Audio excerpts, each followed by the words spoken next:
Recording by Magahiya music Manpur block गए। अरे बाबू इतने लेट कर मी गए आवे में बताओ तो हम कखनी से तोर इंतजार करत हलियो। अरे की कहियो टेम्पो जाम में फंस ना गेलियो हाल आवेंगे ये हाथा में का तो लब देखियो लिखियो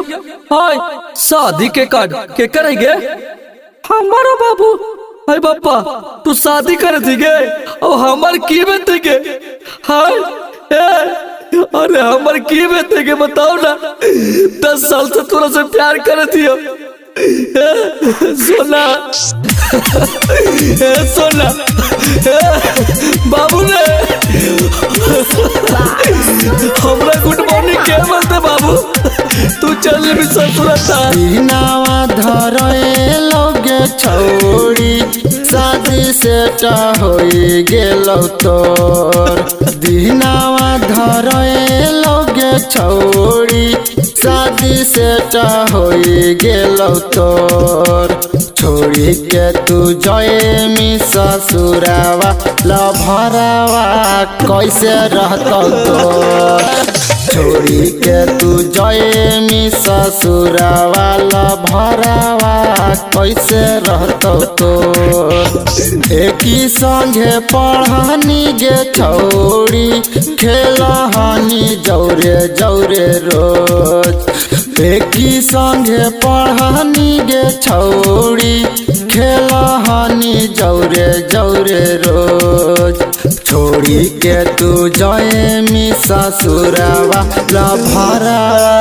कैसे रहतो तोर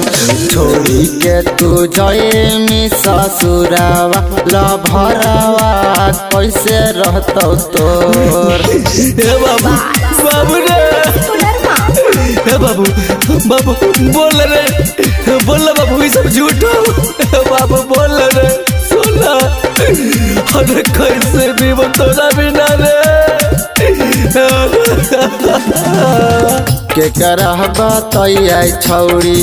दिलवा के बतिया चल जैबू छोड़ी के ता कैसे कटतै रतिया। हे बाबू बोल ना कौची गलती हो लोगे करह बतैया छौड़ी दिलवा के बतिया चल जैबू छोड़ी के ता कैसे कटतै रतिया दिलवा मिलैलियो गे छौड़ी करहलियो जौरे जौरे भोर दिलवा मिलैलियो गे छौड़ी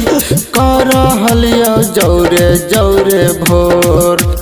छोड़ी के तू जय मी ससुरावा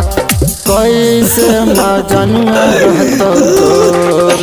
छोड़ी के तू जय मी ससुरावा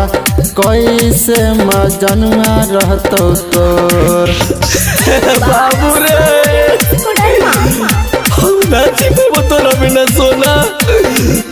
देखिए तो डोली उठतो ना तो हमारा आरती उठतो तोर क्रिया काके कह दियो हम अपन जान दे देबो बिका सदी पकावा के छौड़ी भूल गहिनी दुआर के असो के मिले त मन से के बार गे। हे बाबू बोल रे बिका सदी पकावा के छौड़ी भूल गहिनी दुआर के असो के मिले त मन से के बार गे। अहला बेना गावे अइलो छौड़ी पीएम बिहरिया झरेलोर अहला बेना गावे अइलो छौड़ी पीएम बिहरिया झरेलोर छोड़ी के तू जय मी ससुरावा कैसे लभरवा रहतो तोर छोड़ी के तू जय मी ससुरावा कैसे लभरवा रहतो तोर। बाबू हमरा छोड़ के मत छोड़े